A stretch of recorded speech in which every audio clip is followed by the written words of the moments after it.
Hello and welcome to Two Trees Gaming. Myself, Aaron, Louis and Leon are attending the Team Championship tournament for the Middle-earth strategy battle game at Warhammer World. You enter as a team of 4 and you're able to manipulate who plays against who on each team, and the tournament scoring is based purely on how well you play on the tabletop. So naturally, we've gone thematic.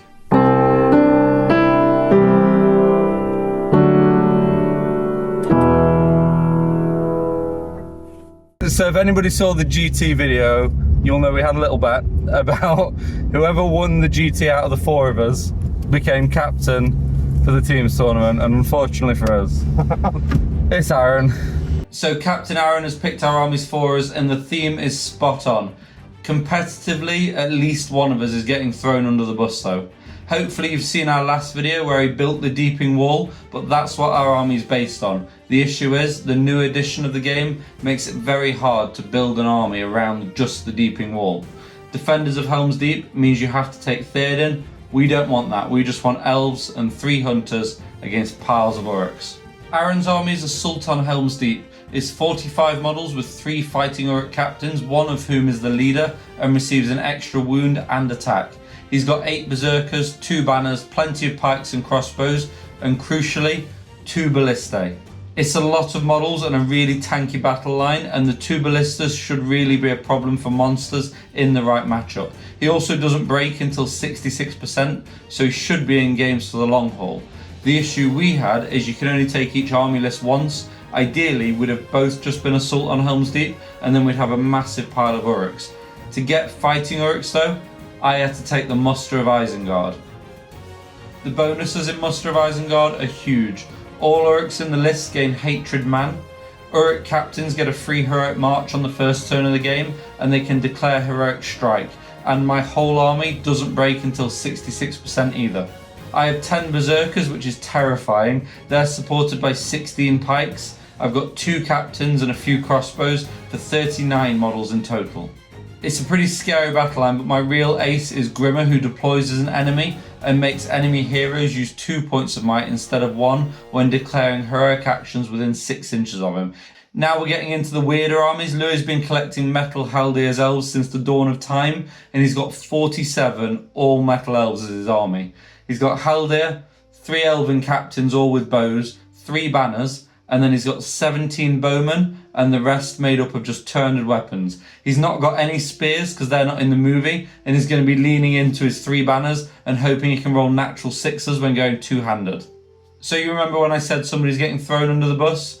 Leon's taken a massive hit for the display board here. He's taken the Defenders of Pelennor, and his only models are Aragorn with Andril, Legolas, Gimli, and then Éomer and Gandalf just arriving on the crest of the hill. No Pippin, no warriors, it's just 15 might, 5 free heroic combats per turn, a free might per turn, and a free will per turn. The longer the game goes on, the more it's going to play into Leon's hands, but let's not beat around the bush. This is a terrible army.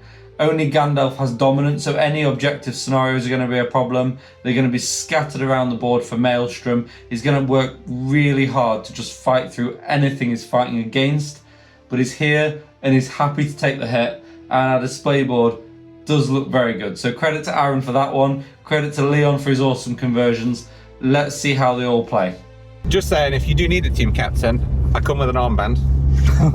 And I do prep work. Does it pro bono as well? Yeah, exactly. Yeah. I just invoice you after said event. Not based on standing, based on enjoyment. The way the matchups work can be a little confusing. It certainly confused me last year, and we lost games because of it. So, each team's got 4 armies. You push 1 forward to be a vanguard. You then have 3 remaining on each army. You know what the opposing team's vanguard is, so you put 2 of your armies forward that you're happy to play their vanguard, and then their vanguard picks which of those to play. Your vanguard will pick which of their 2 middle armies to play, and that will leave a middle army for each player and an army left at the back for each player. The middle and backs will play each other, and that's your matchups. You've got a little bit of control maybe with 1 or 2 just to gear it in the right direction, but you're never solely picking, I want this to play that. So it is quite hard to get right, and it is quite swingy about who gets what, but it's very fun. As a generic matchup, are we putting Leon first? Are we then saying to their vanguard, we've got to pick 2 of ours? Yeah. Or are we just like, right, do you want this pile of rocks or do you want this pile of rocks? Pretty much. Pretty much. I actually think that yours and Louis' army are more similar than mine and your army, because you've got all the... If they don't want to fight shooting, for example, yes, that's you 2. Yeah. I've only got 6 crossbows or whatever. But if you got a big hero, so if you're coming up, even like a Men of the West or anything like that, you don't want to play 2 ballista, but you also don't necessarily want to play Saruman. Yes, that's true. Yeah. So you go, right. We can both shut down monsters. I think I've got a more of an army that people don't want to play than I care about what I'm playing. I think what we'll do is we'll put you 2 out first, and they'll always pick Jake. Yeah, I would agree with that. I don't play 2 ballistas. 2 ballistas. Nobody wants 2 ballistas. I agree with that. Well, we're nearly there. Are we getting in a huddle before it? Keep talking. Oh, we're always a huddle. We've got to do a huddle. I'm sorry. Yes. You're not even vice captain. I don't even know why you're talking. You're lucky I didn't write player A, B, C, and Z. Is this the first time you've ever been on 2 Trees 8 before? I've got a football chant for the team. What's that coming over the hill? It's 2 Trees game, man. It's 2 Trees game, man. So this is a team game.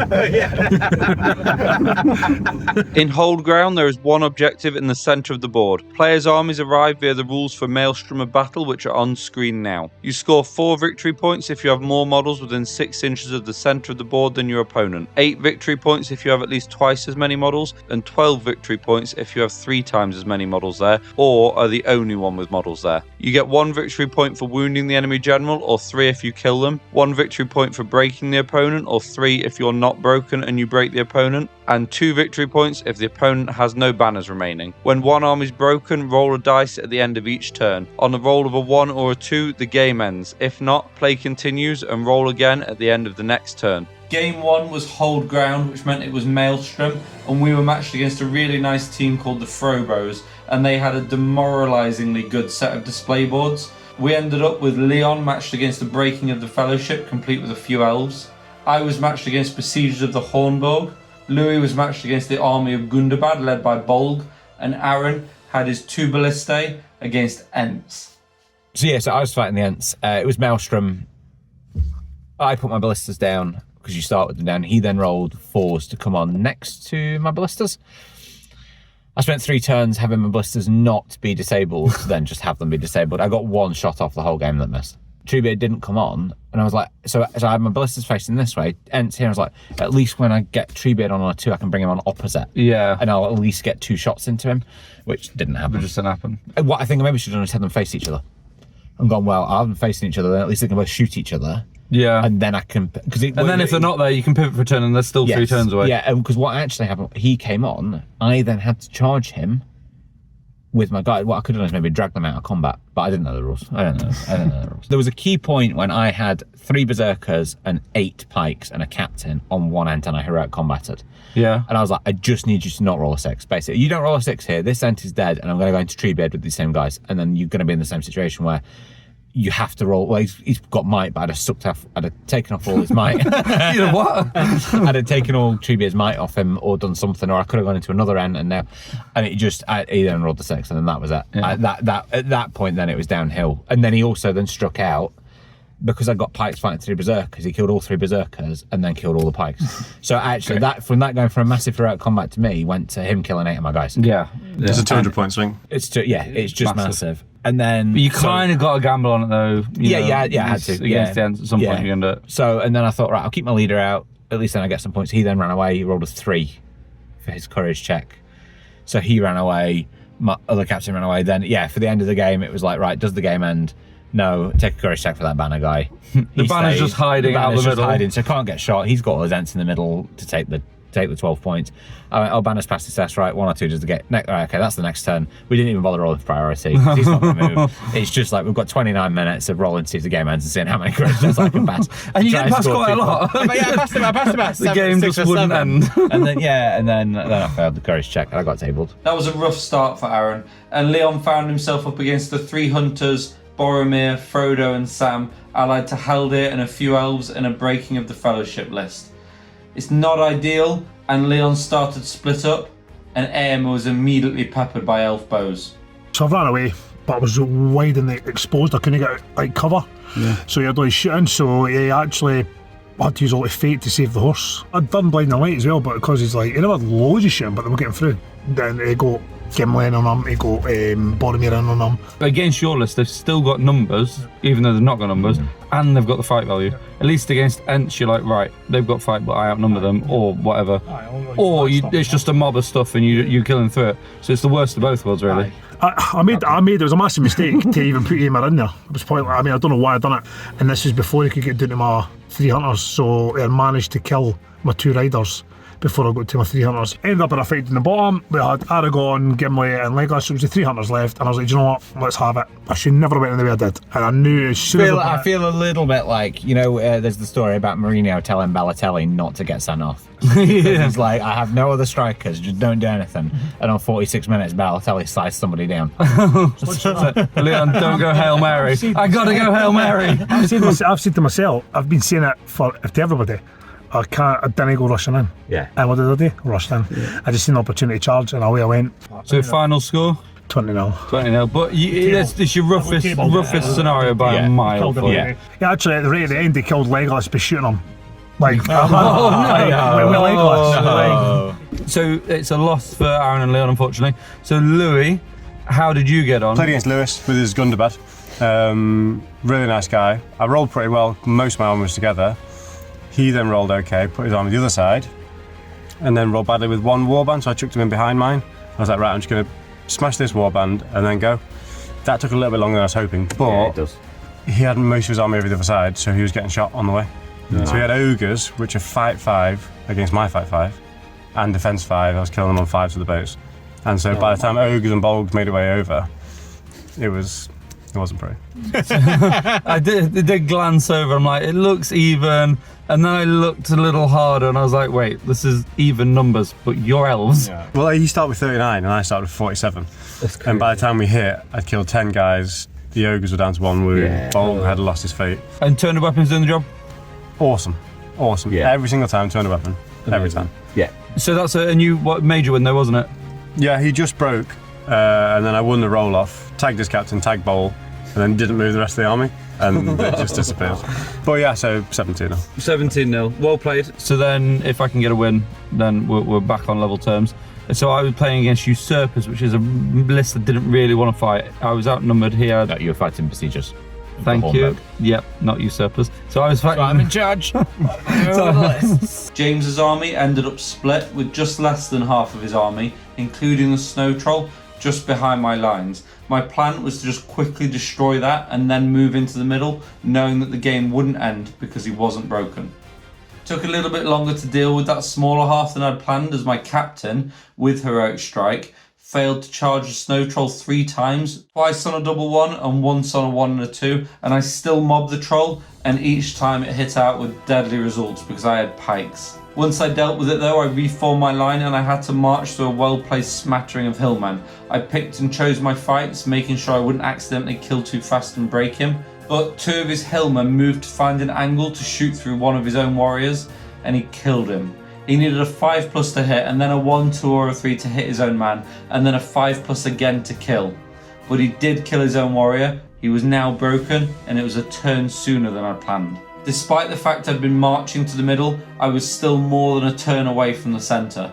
I did get lucky though, and he fluffed a courage check with Targ and had to spend all of his will and his might just to stay on the battlefield. He also only had 1 might with Wolf because he'd spent it doing a couple of heroic moves earlier in the game. My plan was actually foolproof. I had the Palantir with Saruman, and I had Grimmer Wormtongue near Wolf, and I had plenty of resources and might. So my plan was to use the Palantir with Saruman to automatically win priority. I would then cast a channel so I could transfix Targ, who had no will remaining. He wouldn't be able to resist that. I'd call a heroic march with my captains so that I could get into the centre, and Grimmer Wormtongue, bearing in mind I'd won priority with the Palantir, would charge Wolf. That meant my models would enter the centre, he would have no standfast with his heroes, and hopefully a whole load of his hillmen would just run. The plan in principle was great. All I needed was for the game to not end in the first possible turn. We rolled the dice, and it was a 2, game over. That was it. I didn't have any models in the middle of the board. I had loads of I still had my Palantir. He was running out of resources. It was a complete disaster, but he played it perfectly. Shooting through his own guy to break himself and then creating this little kind of fan of Hillman that I just couldn't get through. It was very well played, very frustrating for me, and it ended up being a major defeat. Big shame, but ultimately 12-5, also a major loss. Like you let the team down. Also a major loss, yep. You know the cap. Why did you save yourself for last? Why did you save yourself for last? To make it more dramatic. As if you were going to drag it back. Yeah. Yeah. Could have done that with me. For game 2, I thought I'd show off some of the other display boards at the tournament because, as usual for Warhammer World, the standard is incredibly high. This is what happens every single time we come here, right? We come to their boards and we're like, oh, these boards are amazing, we're going to do this. And you walk in at Bugsman's and you're like, oh my fucking god, this is unbelievable. The Frobros, who we just played, had 4 unbelievable armies. Gundabad, Besiegers, Ents, and the Breaking of the Fellowship. The Ent conversions are insane, and the woodland on this Breaking of the Fellowship is so good. I wish I hadn't just built Amon Hen, because I would have stolen this approach to trees. This White Council is stunning, and serial winner Alex bought this Necromancer diorama. The guy Alex. He's the Vincent van Gogh of this. My only hope is, our only hope is that is his board. Yeah, and That's not a what team we're going board. for. It's not a team I board. wish I had a better picture of this Thranduil, these wraiths with Warhammer spiders, and I love these dead with a hint of pink, and this Dol Guldur is so good. It's nice to be in the mix, but our painting is nowhere near as good as some of the other armies here. Our display board is good and our army composition is very cool, and we are the only team display board. Hopefully that's going to count for something. We've got the highest board. We have height. Is there an award for highest board? I didn't realise there was an award for highest board. Definitely. What is there an award for steepest slope? Ginormous. Steepest slope, highest board. Most- We are quids in. Most upside down ladders? Most cables. Most cables? Most It's cables. long, it's girthy, it's beautiful. In Domination, one objective is placed in the centre of the board. Each player then places 2 more objectives anywhere on the board at least 12 inches from another objective and 6 inches from a board edge. Then, players roll to determine who deploys on which side of the board. Each player may deploy anywhere in their half of the board. For each objective marker, you score 1 victory point for having more models within 3 inches, 2 for having twice as many models, or 3 victory points for being the only one with models there. You get 1 victory point for wounding the enemy general, or 2 if they're slain, 1 victory point if the enemy force is broken at the end of the game, or 3 if they're broken and you're not, and the game ends when one force is reduced to 25% of its starting number. Game 2 of the GT then is Domination, and the choices of armies for us to play against were Reclamation of Asciliath, Pits of Dol Guldur, the Necromancer, Rise of Necromancer, and then the Ents. There's a lot of Ents. So naturally, Every team has an Ent. They do. One team even came up to us, didn't they? Like, who's your Ent player? Yeah. And we were like, what? So I think we're missing an Ent player. Yeah. Ents are good. So obviously, Ents being good, we threw them at our best player. Leon, how did you get on against the Ents? Had Treebeard surrounded with Aragorn, Gimli, and Legolas, I think. And what he'd done is he dropped Merry and Pippin off to then pull 2 off the fight. Yes. So they were, and then Aragorn. Wait, had you already attacked Treebeard? Yes. Don't think he can do that. Okay. We don't know, but had you definitely already charged Treebeard? Oh, I think he can Treebeard can't drop an activate. asterisk Treebeard to can't say activate whether- if he's in combat. We're not sure. Yeah. Anyway. Can you clarify with the piece on the screen? So anyway, so that pulled you out the combat though. Aragorn couldn't kill Pippin. Pippin beat him in combat, didn't he? Well, twice. So I done it twice. So I actually fluffed my dice to kill him the first time. I put one wound on him. Yeah. Right. Because I was then I just done his free heroic combat to then go back into Treebeard, and it never came off because of that. And then later on in the game again, he done the same again, and I fluffed and actually hit and Pippin nearly put a wound on Aragorn. I managed to kill 3 Ents. Yeah. I managed to kill Merry. I started running to Mike because there's something to strike all the time. He threw Gandalf into Irma, so dehorsed the 2 of them, right? And then after that, it was running to Mike. I never won a priority for 5 in a row after that. So I was having to use Aragon's free might and his own his free might to get the move. So I could manipulate it so that I could go around wrap and then it stopped other ends doubling up on me. So and then I wasn't winning the roll-offs and stuff. And then he's got dominant as well if you not kill him. So what were we talking in the end then? So it was an 8-0 loss. Okay. So loss, and it's a major loss, but actually the victory point difference isn't huge. 8 points, and now it's up to 20. That's fine. I was matched up against Reclamation or Skilliath, and I was bricking it, and then my opponent just went, "Oh, I'm just going to remind myself of your rules. Saruman can do this, that. You break at this, and you've got Hatred Man." And I went, "Yeah, I got Hatred Man," which I forgot to use against the besiegers of Edoras, which would have been useful in the first game. But it meant I had it in this one, and he went halfway line. I went, right, I can go toe-to-toe with this battle line, no problem at all. Grimmer, in touching distance of all 3 of his heroes, Captain, Faramir, and Boromir, and then just a straight fight. And in the first turn, I killed 10 of his models plus his Captain, just straight off the board. Are you bragging about killing 10 guys? I am back in the Come see me for game 3. But they were Ministers and Vets and everything. It was crazy. Hatred Man just did the job, and then basically we only had a 4-turn game. Just killed through him, got to my objectives, no issues. Really nice guy. It was Steve. Played him 3 times. I've won, he's won, and now I've won again. So he's due one. Love to play him again. But not now, he's due one.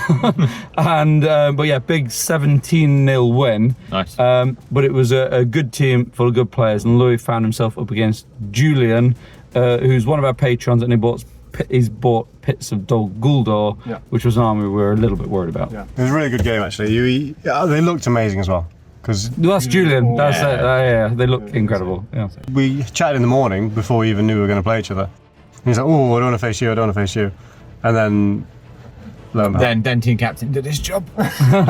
Team captain did his job. Favourable matchup for me, purely based on that you got a defense 5 Azog and I've got 17 strength 3 health 8. Although my shooting was awful, it still dictated the play. So he still went the long way around the building and kind of shifted the way that he thought maybe he would have played. We kind of rotated around the board a little bit. He did a really good shout on his ambush rule, which is the auto in priority. I can't counter huge it. With Azog, and then Azog kind of ploughed into 2 of my captains, Keeper ploughs into a couple of guys. Both heroic combats don't come off. And then next turn I win the roll off, so I've kind of doubled back on it. And Is this when I walked over and it was Azog against 2 elf captains? That was the heroic combat. He won the fight, didn't he though? Yeah, and he just couldn't win them. But 1 wound on each. On 3s, beautiful. 3s. On his wag as well. On the charge. On the charge, carnage. So then what? So the Keeper also bounced off his heroic combat, at which point I killed the captain, so he's only got 2 heroes. So yeah, just slowly going through guys. Azog's kind of bouncing off, but ground through, and then I just broke him. 1 guy, end of the turn, broke him. I won the roll off, tagged Azog, tagged the Keeper, and 20 guys ran. They just run. Oh no. He actually came up to me afterwards and he was like, that was more courage test than I was expecting to fail. Did he use the horn? No, Hits, that's isn't it? different Not list. Gundabad. Not Gundabad, yeah. Yeah, so honestly I think probably 15 guys ran. Oh my god. And then I was within 6 inches, so I just went objective. I hadn't quite broken yet. Oh, she spread into different objectives. Wow. So that was what score? 20-0. 20-0, 17-0, 20-0, and then Leon's got an 8-0 loss. So as long as Aaron doesn't lose, we're up. And you're up against your favourite army to play in the old edition, because you played it all the time. The Rise of the Necromancer. Rise of the fucking Necromancer.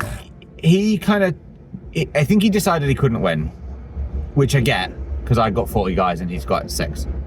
So he basically turtled up in the middle, and then I went, okay, let's see how many ballista shots the Necromancer can face. So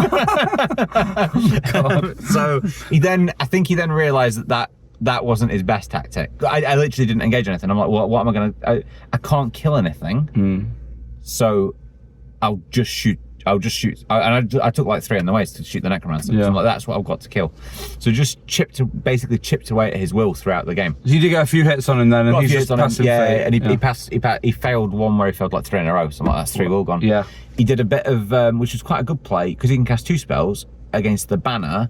He commanded the guy that he was going to pass it to away, then Chill sword. Oh, that banner. is clever. Didn't come off. Didn't roll the dice, which was a shame. And then there weren't banner points, so it was a bit like you're not spending might on that to do that. But then it's a bonus.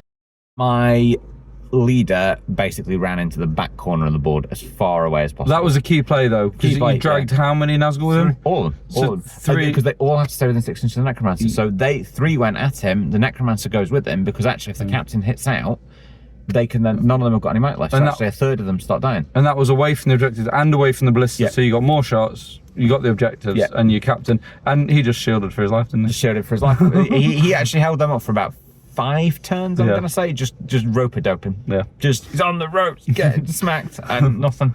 And then I think I'm gonna say I won 17-0, 17. Oh no, he did eventually kill the leader, so 17-2. Wow. Something like that. So after all that amazing 17-1 victory, how many models did you kill? 2.5 hours. 2. 2 models. In Fog of War, you're trying to outwit your opponent by concealing your true objective. Each player secretly notes down one of their own hero models to protect and one of the opponent's hero models to target. These may not be the army leaders unless they're the only hero. Players also note down a terrain piece wholly within the opponent's half of the board to capture. Each army deploys 12 inches in from their board edge. You score 1 victory point if your hero to protect is alive at the end of the game, 3 if they're alive and have suffered no wounds, and 5 if they also haven't spent any fate points. You get 1 victory point for wounding your target hero, 3 for killing them, or 5 for killing them in combat. You get 1 victory point if you have more models within or in base contact with your selected terrain piece than your opponent, 3 if you have at least 2 models and twice as many as your opponent, or 5 if you have at least 2 models there and the opponent has none. You get 1 victory point if the enemy general has been wounded, or 2 if they've been slain, and you score 1 victory point for breaking the opponent, or 3 if you break them and are not broken yourself. When one army's been broken, roll a dice at the end of each turn. On a 1 or a 2, the game ends. If not, play continues and roll again at the end of the next turn. The next set of games then, we had a matchup and it was Goblin Town, a Battle of 5 Armies hero list, including both on a Troll Brute, the Ents and the Besiegers of the Hornborg again. And we decided to throw Leon under the bus again. Leon kind of had choice. Leon sacrificed himself. Jake started to pressure him to sacrifice himself. He sacrificed himself. So Leon said, I want to play the Goblin Town. The Goblin Town came up as an option and we decided 5 models against 90. Would it happen? And Leon went, it's not. I'm going to take the hit. So Leon, we applaud you for that because you had to fight what you thought was gross. It was the champions of Erebor, Troll Brute, and they were doing all kinds of stuff, weren't they? Loads. They've got like family members can pass Might, Will and Fate. They've got their heroic defences that are obviously like everywhere. And heroic defence with everybody against Aragorn. Oh no! Both has got magical cancellation. Cancellation, which is done twice, pulled off twice, just bang, cancelled it. Or you can give them might back, and then you shoot him with shit. I managed to kill a few though. My target was Balin. I don't know what talking about the Bifford ball for fucking Billy Bob, right? But I knew who Balin is. I was thinking, do you know what? Aragorn will survive. I mean, I was like, well, he's got heroic defence, he's got free might. Aragorn should survive. And it was just the way it finished at the end. I managed to get Thorin in that, and again, and Aragorn through a combat that again, he won the roll off. Gimli sacrificed himself a wee bit by charging to stop Eomer getting charged. Eomer ran him a piece of scenery, and so the game ended 28. So 28. If I could have maybe made that minor if I had Eomer as my target. Yeah. You took that hit to facilitate me playing the Goblin Town, which I was like, I will win this. I made a crucial error because I didn't pick Grimmer to protect. Why? I know, and that was the whole For thing. fuck's sake, man. I know. But I picked the Goblin Scribe and turn 1, Saruman, moved him out, Sorcerer's Blast, couple of will, and then 2 points of might to make it wound. He's only got 1 fate. He failed his will, but he passed his fate. So Saruman's 2 points of might down. So then the next turn I used my Palantir immediately, and he wasn't in a position because of Grimmer to be able to get the Scribe out of there. I went in and I Sorcerer's Blasted again. So turn 2, I'd killed my target, which was the Goblin Scribe, which was massive. Then he threw a Goblin the one the captain I was protecting that he'd also chosen, which was a bit of a disaster. Game plays out. I decided to hold on a piece of terrain, thinking he's gonna have to siege me because I've got the bows. But I had so few, he was like, it'll just get to time. So I had to come down, that was on me. A few of my guys died jumping back off the terrain that they climbed up onto, and then I pushed out, got a few kills, got close to breaking him. He put the ring on with Gollum, who'd been hiding the whole time, immediately failed the sound check the next turn. I pulled him out into the open, but I can't take his ring off. So then I used a point of might to pass an intelligence test with the captain, killed Gollum in one turn. He was protecting Gollum, and then in the last turn of the game, he's got a terrain piece he's clearly going for. Well, he bluffed on one, and then he's like, that's the one that matters. He had a captain and 3 goblins there, failed as captain ran, and then he failed with all 3 of the others. Ran away. He cancelled my terrain piece because he just had so many goblins, and I broke him in the last turn. So we were both broken. I ended up winning, can't remember the exact score, but about 12-5-ish. Yeah, 12-5. But it was a really good game. It was actually really. If I'd have protected Grimmer, then it would have been, because I would have got more and he would have got less. Yeah. But crucially, we won, and crucially for mine and Leon's relationship, I managed to pull out the win. So thank you for that one, Leon. I dedicate that to you.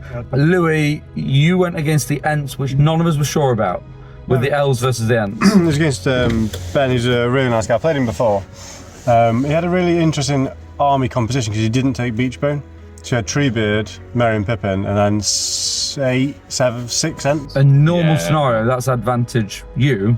Yeah. But in Fog of War, that's issues. I had to use Merry or Pippin. So he was defending Merry or Pippin, I was attacking Merry or Pippin. So I had to bring Treebeard down. So he deployed on halfway, I deployed right at the back. I was ready to forego the terrain piece to get the shots in. Yeah.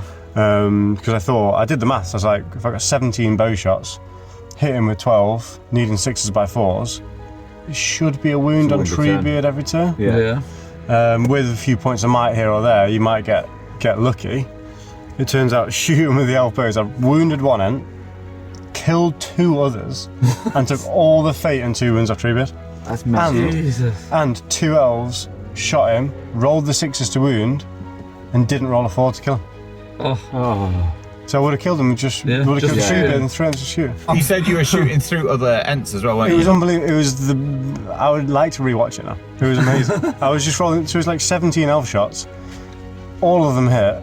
Did they hit the first guy? No. Did they hit the second guy? No. Treebeard, 6s by 4. So you've killed 2 Ents, basically killed Treebeard, so massive win? Lou, massive win?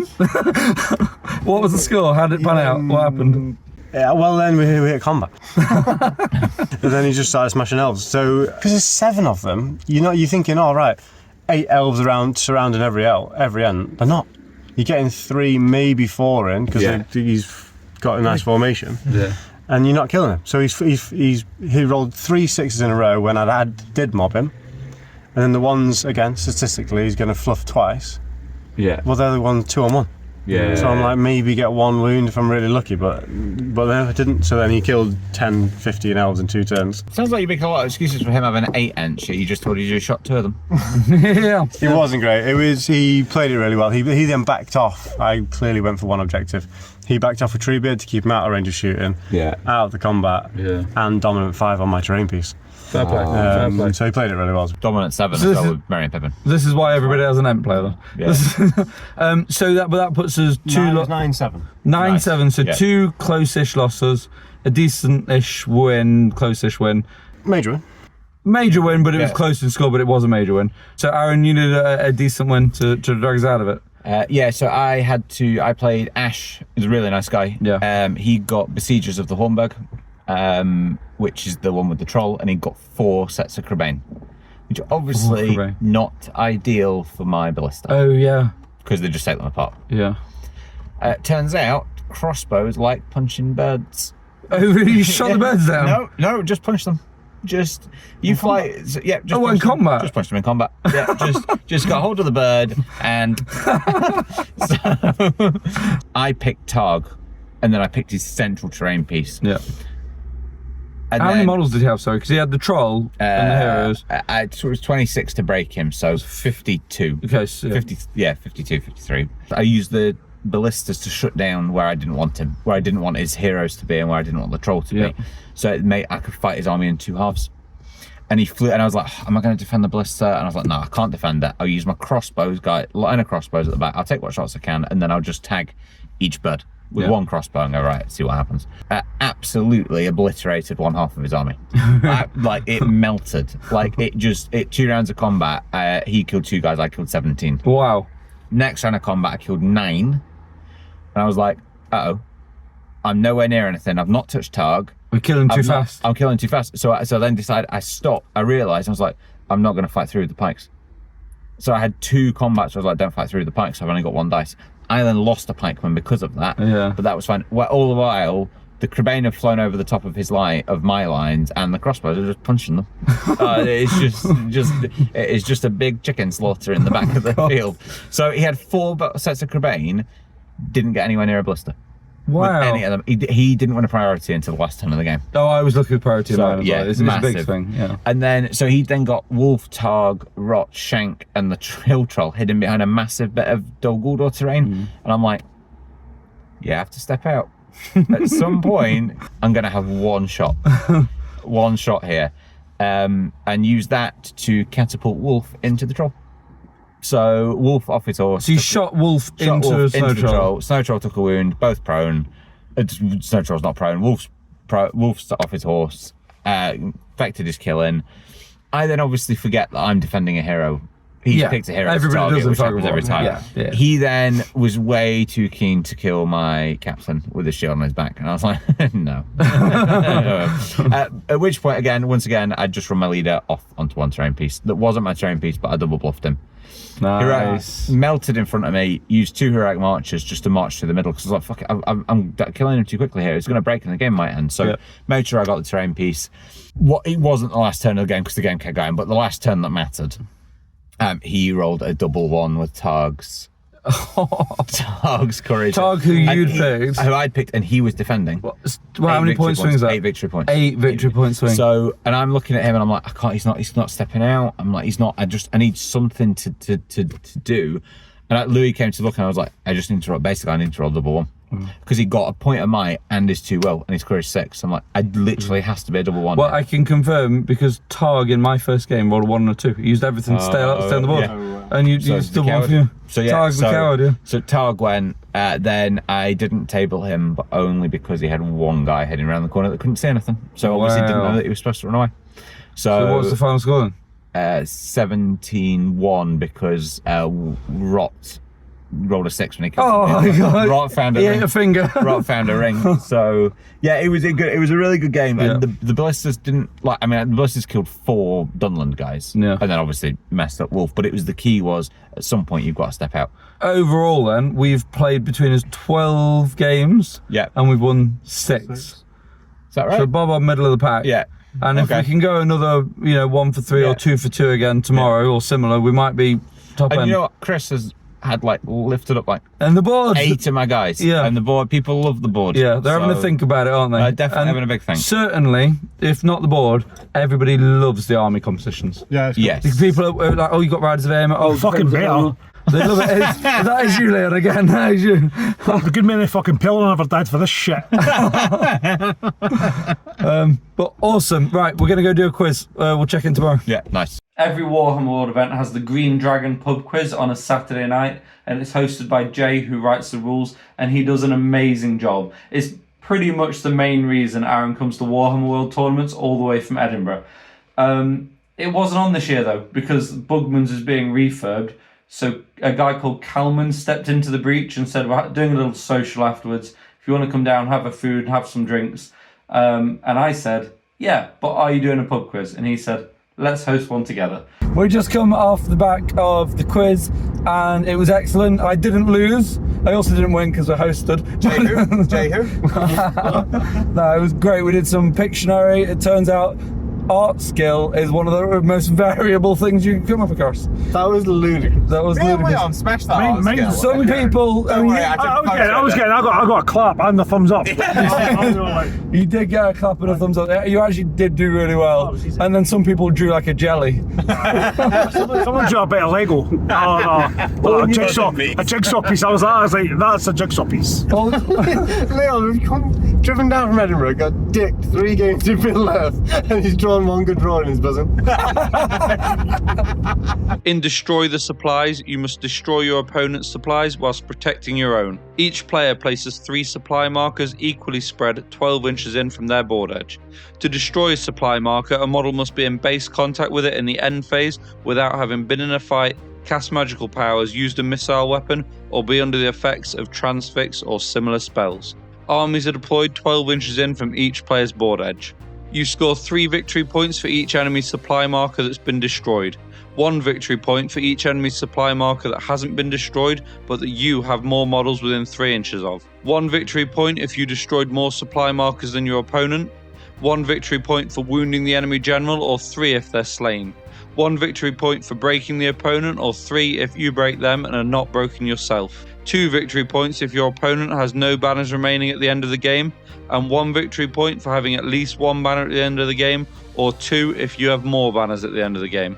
The game ends when 1 force is reduced to 25% of its starting number. Game 4, and we're up against the Rangers of the Northeast, who are such a nice team of players. I think all 4 of us loved our games against those guys, didn't we? And there's a trap. Okay, but yeah, we loved our games against Rangers of the Northeast, and their lists were Host of the Witch King, Birders Horde, Battle of Fornos, and Radagast Alliance. Yeah. Few lists we were worried about in there, but the matchups kind of ended up with how we wanted it to play out, I would say, for the most part. Chuck Leon under the bus. Yeah, correct. I was up against Thomas in his Battle of Fornos army. He had Glorfindel, Aenor, 2 banners, and plenty of knights. Our forces were split around either side of the seeing seat of Amon Hen. I had a slightly larger contingent ready to battle his infantry block, while I had a smaller force ready to face up against his cavalry. My main concern was to hit his cavalry at the same time as his infantry. I really didn't want him abandoning one side to come and kill my larger force, whilst my smaller half got held up by Araneth and some hobbits. There was a little bit of dancing and posturing and moving about, and then the big play came quite early in the game. I shot Aenor's horse and then tied up as many of his cavalry as I could and used Grimmer as a block so that he couldn't get any other models in front of Aenor. Aenor has to charge a hero if he's able, so I moved my captain exactly 6 inches away from him and put a berserker half an inch closer. That meant when Aenor charged the captain, he would enter the berserker's control zone and have to wrap into the captain, thus fighting both. I backed them both with 2 pikes, gave them a banner nearby, and Grimmer was still within 6 inches, so Aenor's heroic strike against my heroic striking captain would cost 2 points of might. If I didn't get him this turn, I should get him next turn. Whilst that was happening, Glorfindel was on the other side of the battlefield, and he called a heroic combat against a single berserker. Charged on his horse, went 2-handed, so that's 4 dice. He rolled all 1s and 2s, but he'd gone 2-handed, so they were all a 1. He then rolled a banner and got a 2, and then rolled a Lord of the West and got a 1. So Glorfindel had essentially just rolled 6 1s. My berserker won the fight, chopped a few fate off him thanks to Glorfindel's Horse Lord, and then Aenor fluffed his dice against my captain and was cut down by the berserker going 2-handed, my captain with his hatred man, and the pikes. It was just a bit of a bloodbath for a turn there. After that, his battle line crumpled and Saruman mineswept really effectively. A berserker even went 2-handed and swung out against 4 hobbits, killing 3 of them. I think the other ran away the following turn. It ended up being a 20-0 victory to me, but it was a great game. I would love to play Thomas again, and maybe in a game where his heroes roll higher than a 3. But honestly, great game, great opponent, 20-0, perfect. So Leon, you were up against Radagast Alliance, weren't you? And we sort of, this was the one where you did play the Eagles, but we didn't throw you under the bus because this was the only one that had a chance where you could get the supplies with you, because everything else had 40 models in it. Apart from Eagles that can move 12 inches. But, You've got heroes that can move 12 inches! but they get fucking thrown off their horse. You can't throw an eagle off his horse.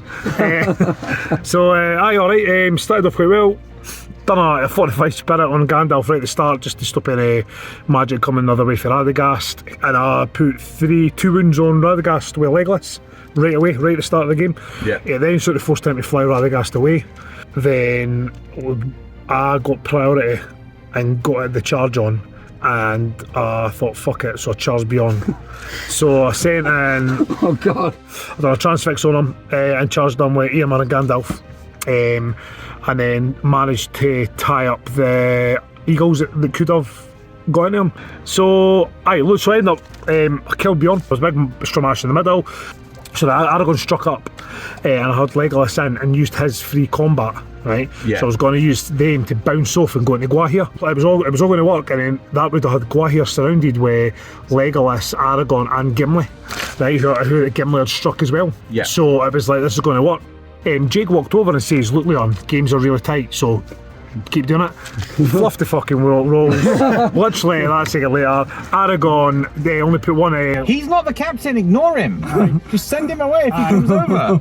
I gave bad juju. It was bad juju. Aragorn only put one wound on the fledgling, so the combat never came off. I'm sorry. It's fine. So the game finished 18-3 loss. Yeah. But it was in the balance for so long, and it just swung midway through. He did well as well. Joe was flying Radagast out, Yeah. dismounting him. Dismounting, brought so back you in. can fight, renew He yourself. made a mistake. And then he brought him back in with 3 points of might, didn't he? Aye, but he made a mistake. So obviously that's his leader. He had to bring him back in for the moves. Yeah. And then what happened is I managed to get a move. I won the priority. Got Legolas into him. Oh, didn't realise Right, that. so he'd done the shooting and then Yeah. and then he'd never done anything on him. But he ended up putting a wound on Legolas with Radagast. Oh, He might have killed him actually, but aye. Then Aaron, you had Birder's Horde, and Birder's that's Horde. interesting because Yeah. it's destroy the supplies. And in case people don't know, Birder on turn 3 Just arrives. In the just middle of your arrives army. on some Imagine terrain. if you were defending 3 things in your deployment zone next to pieces of terrain, and then somebody could just drop models next to it and take it off. yeah. So So talk yeah, us through you know it. what? It's a really easy army to beat before Birder arrives. There's not a lot going on. Yeah, he kind of sent the wags down one side, which I sent a warband out to deal with. So the left-hand side, I sent the warband out to deal with. Captain fluffed to heroic combat a couple of times, which wasn't ideal to murder all the wags. It took me a little bit of time to get through them, but then I did. The ballistas were kind of killing orcs. He kept scattering off the hill trolls onto orcs. I was going to say not aiming for the trolls, just couldn't quite get aiming it. for the trolls, just couldn't get the hits. But I knew that he would bring Birder out near the ballista. Yeah. So I know roughly where the Birder's going to end up. Roughly. I killed a whole half of his army on one side. Birder arrived, shot a few guys. Birder arrives within 1 inch of a terrain piece.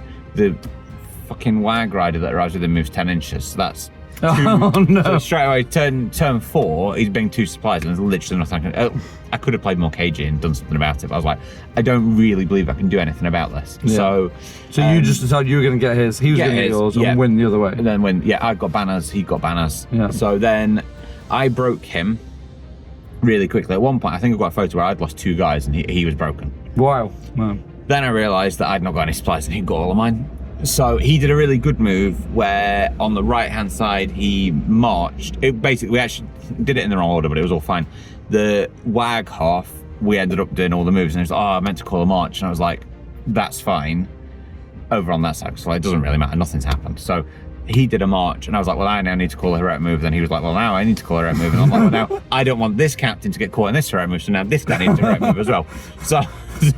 So we went from not doing anything to spending 4 points of might between us. His quarters point was 9, which ends the game. I got him down to 13 models, and I kept him at 13 models for about 7 turns. Which is not impressive if you can just go in and shield. I You have didn't- 2 shields. You got in 2 ILS, shields. 2 yeah. shields. So you got to I find put- creative ways to not kill. So, but had to kill 2 banners and Birder. So the last 3 models got to be 2 banners and kill 2 Birder. banners and Birder. So I went in. You started using my banner in combat, but putting a spike behind it, not to spear support, but so I could pass the banner back if the banner dies. So Because the banner's at -1. He's at -1. So -1, and then the banner doesn't fight. And you can Started pass it. sending Amazing. berserkers into the hill trolls. Hill trolls got 2 wounds, berserkers got 2 attacks, which I get. Didn't 200 weapons, so it makes it less likely to kill it if I win the combat. God. And then my leader shielded about 8 turns in a row against this Angmar Orc warrior. And then in the last turn of the game, Birder stuck his head out and I shot him in the eye with a crossbow. Last turn of the game, I'm away to get a supply, and he's got 3 courage tests to fail. Both trolls running, and the fucking orc stayed where it was, and then charged my pike. So I won 14-10. Wow. But like It was intense, as wasn't it? intense, and it's. I was just like, I can't kill anything. Cannot kill anything here. That sounds good. Like It was a a great big- game to watch yeah. as well, so I watched the last part of that. So that's it, but so 14 times minor win, 20-0, major loss. Lou, you just need to not lose. He was against Callum. He was a really good guy. And he was a good player. They all like the channel actually as well, didn't they? The Rangers of the Northeast, they all like it. It's really nice. Hi, Rangers of the Northeast. We like playing you. So what happened against Host of the Witch King? He had 43 models, so I outnumbered him with elves, and 70% of his were orcs. So it was a good starting point. But he had his shade, which is, I never played the shade in the new edition, so he was getting -1 on all my hits for shooting, and -2 when the shade was in 12 inches. So he was pretty intact by the time he got to me. I was waiting for him. Even though it was destroy the supplies, I was pretty much waiting for him. I sent a couple of little elves either side, but that was it. So then when he'd hit, he made one crucial error and he did it after. He didn't leave space for his heroes. So the lines hit, and it was a line of orcs against a line of elves. Yeah. Passed on my courage chest to charge, and the Witch King and Aldrak were kind of just stood behind for 3 turns. So by the time they actually hit, he was 15 orcs down. Because then you call him the move to keep him trapped out. Yeah. Because I got that disposable might again, so I just kept doing that. And then so I had a couple of elves going either way, and he used his shade really well. So then he backed the Witching off a couple of inches, backed the shade off, and then with the distance, 6 inches of the shade, 12 inches, he could then transfix my guys. I thought I was a shoo-in for all these objectives, but he was using the magical powers on the back, and he'd left like a barrow white and a couple of werewolves to deal with them. So he played it really well, but it's just a grind against 47 elves, isn't it? Let's be fair. And I said the shooter was ineffective. I still probably killed 12 guys. So. I tell you what I did, because I've been doing it all tournament, is going two-handed, sit down, everything's two-handed except Haldir, and I must have killed in one turn, killed 9 guys on a 4 to wound. Rolled a natural 6, 4. Yeah. And he was like, what? Because he admitted himself when I said that, I sat down opposite him, said, right, everything's two-handed. He was like, all right. Weight of dice, 2 lines meet, I've got spear support and banners. Yeah. Great, less chance of winning the fights. But As in he's got the spear spot mana, yes, he's thinking he's going to win. But We learned that in that practice game, didn't we? I need the 6 anyway, so I need the natural 6. Yeah. So actually, I may as well be 200. People were surprised about that with me and the berserkers. I went, right, the red dice are always the berserkers and they're always two-handed. Exactly the same here, and they're just wrecking. Yeah. The berserkers are wrecking. Natural 6 rule is glorious. It's one of my favourite additions to the new edition, Yes, the natural 6 rule. Yeah. And I like that gambling, especially if you're playing a Glorfindel, then Mazel twos. Now seems like a good time to mention the Baron of Dice. You can get 5% off with your discount code 2trees5. And the dice are excellent. Go check them out. There's loads of Lord of the Rings equivalent. We use them all the time. And more importantly, they're making new dice for our Patreons for next year. We're super excited for those. They'll be Patreon exclusive. We've not quite got the design finalised yet, but hopefully we'll have by the next video and we'll be able to show them off. But very exciting times for Two Trees, very exciting times for the Baron of Dice. Go and support them. It'll support us in turn. Let's get back to the video. Into the death, each player deploys within 12 inches of their board edge. You score 1 victory point for wounding the enemy general, 3 if the enemy general has been wounded and only has 1 wound remaining, or 5 victory points if they were removed as a casualty. You get 3 victory points for breaking the opponent, or 5 if you're not broken and break the opponent, 2 victory points if your opponent has no banners at the end of the game, 1 victory point if you have at least 1 banner at the end of the game, or 2 victory points if you have more banners than your opponent, 3 victory points for reducing the enemy to 25%, and 1 victory point for each enemy hero model that's been removed as a casualty, up to a maximum of 3. The game ends when one force has been reduced to 25% of its starting number. Game 5 is the last game of the tournament, and we're on table 1, which we weren't expecting, but obviously we did pretty well in the previous round. Your captain had set you up nicely for it. That's what I set out from the start. When I set out what captaincy was going to bring, it was table 1. Table 1 last game, yeah. Thanks, Captain. Achieved. So we're up against Kalman's team, who are a team all really good players. Included in their team is Leon's Catapult John. The rivalry. My arch nemesis. Will continue. But also my best friend. And the matchups fell that I was playing an army of Dale. They included 4 Wind Lancers. Disgusting. Disgusting. Aaron was playing Ents, and you had 2 ballistas. Yeah, I'm also disgusting. Also disgusting, but it's not full. And then, Louis, you were up against how many? 73. 73 Hillmen Oh, with your bloody elves. And then Leon was actually matched up against Catapult John. There were no catapults though, you've got your heroes, and he had the Black Gate. Okay, we'll start with me. And we're done. Set a timer, it's not going to take long. I was up against 4 Wind Lancers and a load of bows, and essentially, first turn of the game, even with my march, I was trying to close the distance, I couldn't do it. He killed 9 guys first turn, and then I had loads of people prone because of the Wind Lancers. And then I was like, I'm not going to win this. I've only got 39 models. I'm now down to 30. He's got 47, and they get +1 to wound in their deployment zone and within 6 of a thing. They don't stack, but it's crazy. It's a horrible scenario for that. And within 3 or 6 of gearing, they reroll 1s to wound as well. It's a horrible scenario for just having to march at them. I can't do anything to bring them to me. I then realised I'm winning the game because I've got more banners than he has. Do I pull back and hide? I really did contemplate it. Yes. 100%. For the team, yes. It was literally table 1 last game. I really contemplated it. We kind of decided that he'd probably find angles and just chase me around for 2 hours. Then let him. I should have made him do that. I couldn't do it because I didn't want to. I was like, right, let's just have a fight. Let's do it. Let's have a fight. How'd that work out? I'd rather do that than just. You got to do it. If he's put down 4 Wind Lancers, you got to do it. That's the problem. He's put down 4 Wind Lancers. I should have done it. He was a nice guy. The army was gross, and he played it perfectly. I just got shot to absolute crap. I got within charge range on the last turn, and he fell back and shot me. I didn't get combat. At the point where I was like 1 model off 20%, he charged some berserkers for fun, but that was it. It was literally, I got shot off the table, but I wanted to try and minimize the amount of victory points I was giving away for the team because I knew that we had a mix of matchups. So I managed to save the banner. I could only save 1 captain, and Grimmer failed his courage check right behind their lines. But I couldn't move him out because they would have shot a Wind Lance through him and scattered it and gone through him, that kind of stuff. So Grimmer fled, he got points. I think it ended up being like 11-1, which was crucial. Which is a good result, to be fair. A good result for considering I didn't even hit combat, and he literally killed everything apart from the stuff I wanted him to not kill. Saruman was the only way I could do anything. If I could have got within 12, I could have blasted Girion and got big victory points that way, but I couldn't get there without being in the open. He would have just literally been annihilated. So I got absolutely whooped, but it was 11-1. It wasn't like 20-0 or anything. Aaron, you're up against Ents, and you've got 2 ballistas. You see how you got whooped by the Wind Lancers? Yeah, it turns out shooting Treebeard in the dick with a ballista is an effective method. So yeah, he was playing Kalman. I asked him at the end of the game, I said, why was that a matchup an option for us? And he said, I just threw myself under the bus. He said, because we thought my list was our best list. Is in your list? Yes, yeah. and would be in the game against all the other lists and probably win against everybody but the Wind Lancers. But then Kalman was like, if Kalman had played Leon, it could have gone either way for them.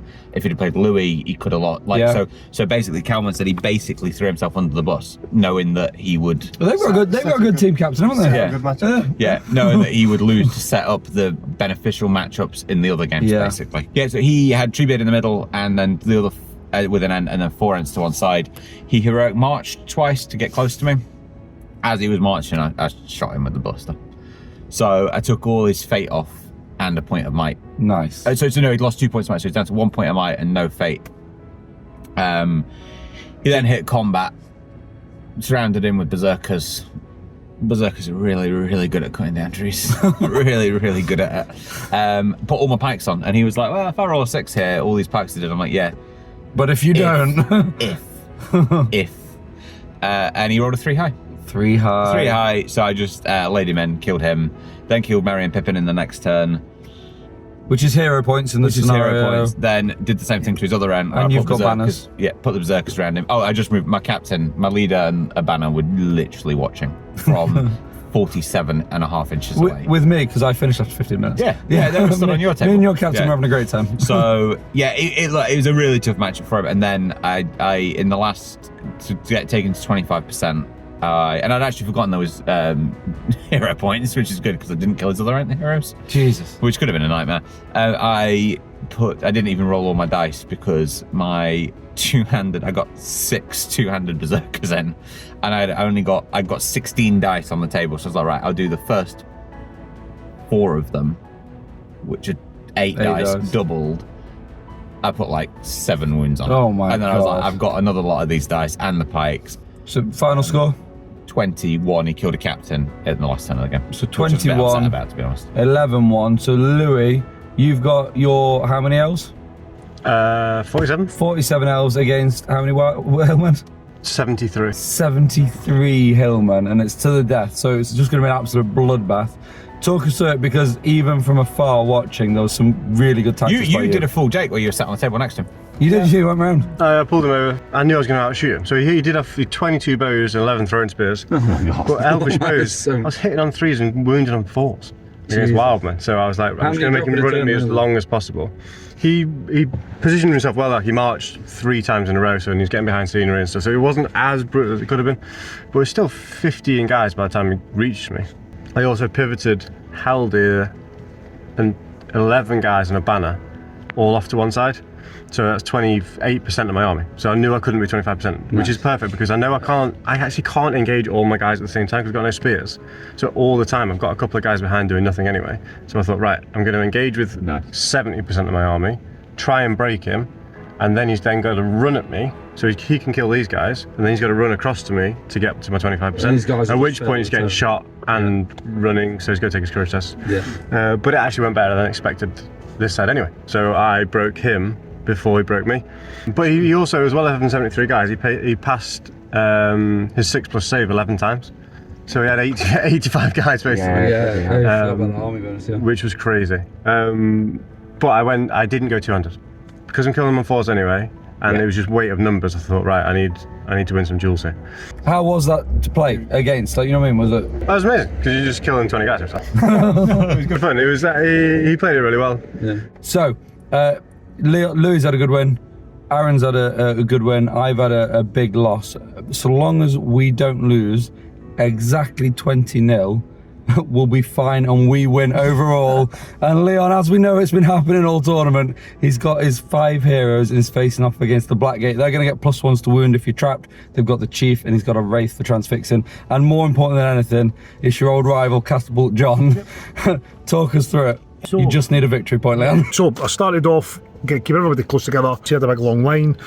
And because of the way the board was set up, he was going to have to break at one point to go around stuff. So I kept going central up and I never ran anyone too far away, so that I knew that as soon as he put his less numbers and essentially the side that the Troll Chieftain was on, I was going to dash off up there, right? Yeah, nice. So the Ring Wraith on a Fell Beast. So I got Legolas into range, shot him. I got 3 through, but I spent 2 might to put 2 6s on him. He rolled his 2 fate and had to spend 2 might to save it. Yeah. Right. So that. And my next move, I blasted him with Gandalf. I know. No, right. Leon. I know. But, so the blast went through and killed the Fell Beast. Killed the Fell Beast. Yeah. He then fell, took a hit. He was obviously thinking, but I should have banished him. You should have banished him, yeah. And then obviously that pops the Wraith and everything goes. But, without the fate, if it had the fate to resist it, yes, but with the fate being gone, the banish is what you got to do. Aye, totally. Yeah. So I made a mistake there. That's okay. But I was happy because the Fell Beast was gone, and he was trapped, and he was really far back. Yeah. So it took him 2 turns to even get into range. He actually doing the magic. Eamar got surrounded, and I had to spend some might to save him. And then next round they got surrounded again, and they killed Eamar. Because of the +1, just absolutely mauled him because he's surrounded. I just had to roll 6s. That's been the whole weekend. I had to roll 6s because I rolled 5s a lot. Yeah. So I was also spending 1 might. You just drained chips away at your store. Chips away.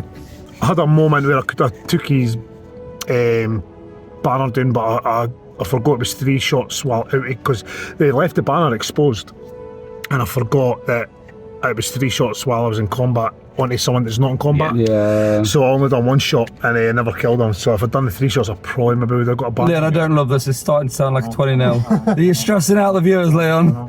Gandalf was honestly thematic as anything. It looked, Calman actually came in and says that looks like the film. Because I had the new model of the horse, he was like a winger and he was surrounded. And for 2 rounds he was killing them.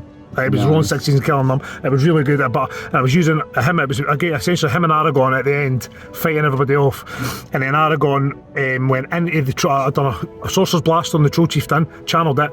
Troll Chieftain, Sorcerer's Blast. I went into him. I was like, right, I can kill him here with Aragorn. The last minute, so 2 in a row. The Wraith 1 rolled 6s to transfix Aragorn, and Aragorn was out of the wall because I'd already fought off a couple.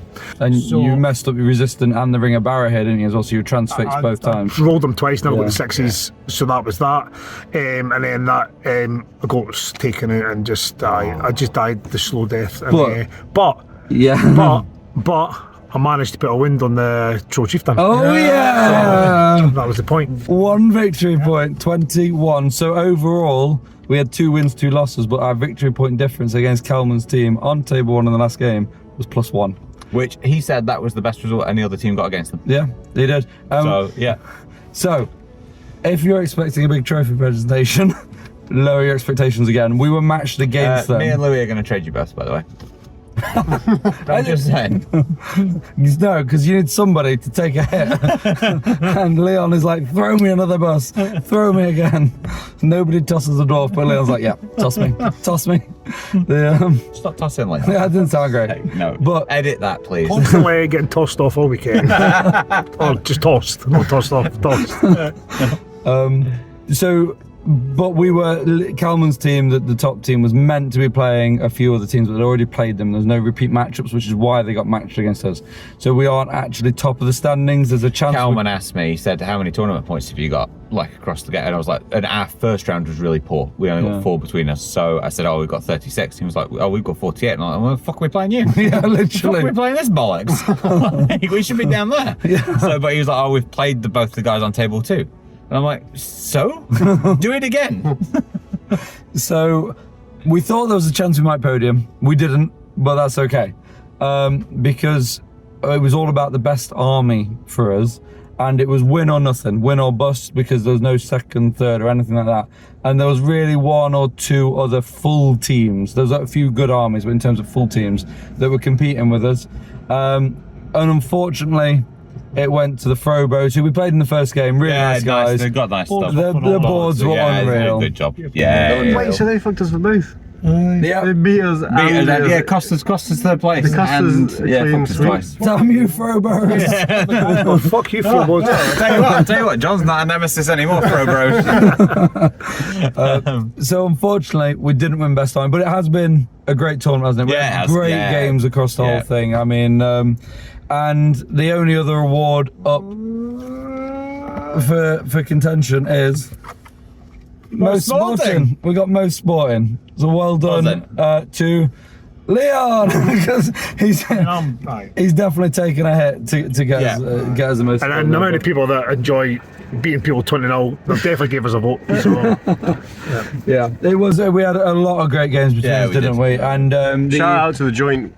Correct. The Rangers of the Northeast, they got the same amount of votes as us, so they also got a medal. We just finished higher in the and because we beat them on the second last round of games, which probably. They sent them down as well. If one of them hadn't voted for us, they'd and I think I reckon those points I picked up in that game as well probably won it. So.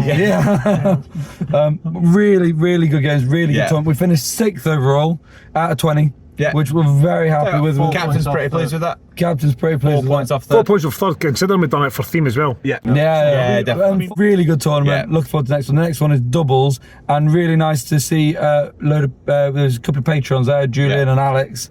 Nice to check in with them. People that watch the channel. People watching the channel. Yeah, it's really nice. Yeah, it was the Northeast guys liked it, didn't they? Do just come and say hello. It's my only motivation to edit it. Yeah. Awesome. We'll see you on the next one. Doubles. And doubles is going to be Louis and Leon Hello, dream team, dream team. And fucking utter chaos. They will never agree. I reckon you'll get 3 turns a game. They'll agree on nothing, they'll argue, and... No, it's fine. I start facetiously charging in. And you're like, I'm the this is my half captain. an hour, mate, I'll do what I want.